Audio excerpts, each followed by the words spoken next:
हरे कृष्णा राधे राधे। गाज माता की कहानी। एक राजा रानी थे। उनके एक लड़का था। उसे संतान सुख नहीं मिल पा रहा था, इसीलिए वो बहुत दुखी रहते थे। एक दिन रानी अपनी एक सहेली के पास गई। उसकी सहेली गाज माता का पूजन कर रही थी। रानी ने उसके साथ गाज माता की कहानी सुनी।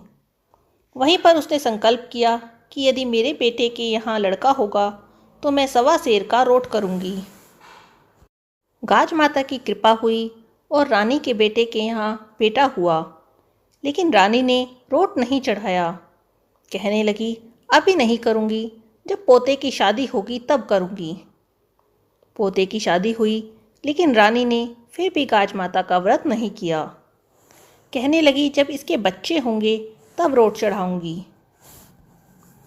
गाज माता का दिन आया। रानी ने 8 तार का धागा हल्दी से रंगकर बहू को दिया और गले के मंगलसूत्र में बांधने को कहा। बहू ने धागा मंगलसूत्र में बांध लिया। रानी के बेटे ने जब वह धागा देखा तो उसे अच्छा नहीं लगा। उसने कहा, हीरे मोती जड़े सुंदर गहनों के बीच में यह धागा क्यों बांध रखा है? इसे खोलो और फेंक दो। बहू ने कहा, यह गाज माता का डोरा है। रानी का बेटा बोला, पढ़ी लिखी होकर ऐसी बातें क्यों करती हो, क्यों मान लेती हो? उसने डोरा खोल कर रख दिया। रानी ने गाज माता के व्रत के लिए बहू को एक मोटा सा रोट बना कर दिया।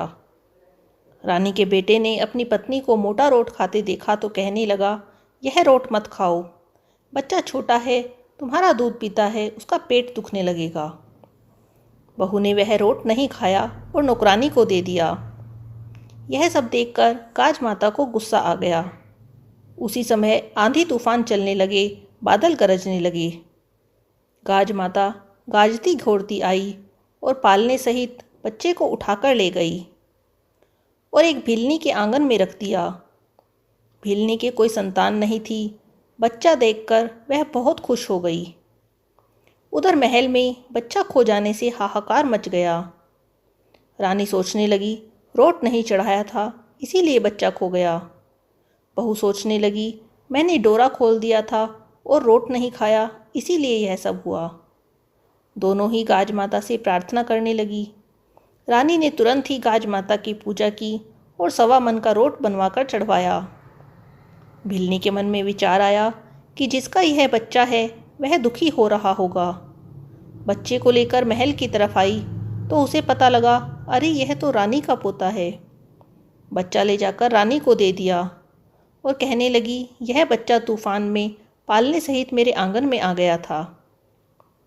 रानी बच्चे को देखकर बहुत खुश हुई और भिलनी से कहा, यह सब गाज माता के कोप के कारण हुआ था।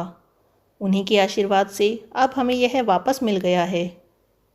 भिलनी ने रानी से गाज माता के व्रत के विषय में पूछा तो रानी ने विस्तार से सब बात कह सुनाई।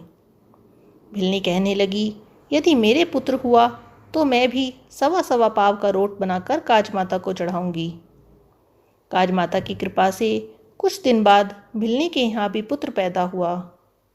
उसने तुरंत ही 1.25 पाव का रोट माता को चढ़ाया। हे गाज माता, जैसा रानी और भिलनी को फल दिया वैसा सबको देना, और जैसा रानी पर कोप किया वैसा किसी को मत करना। हरे कृष्णा राधे राधे।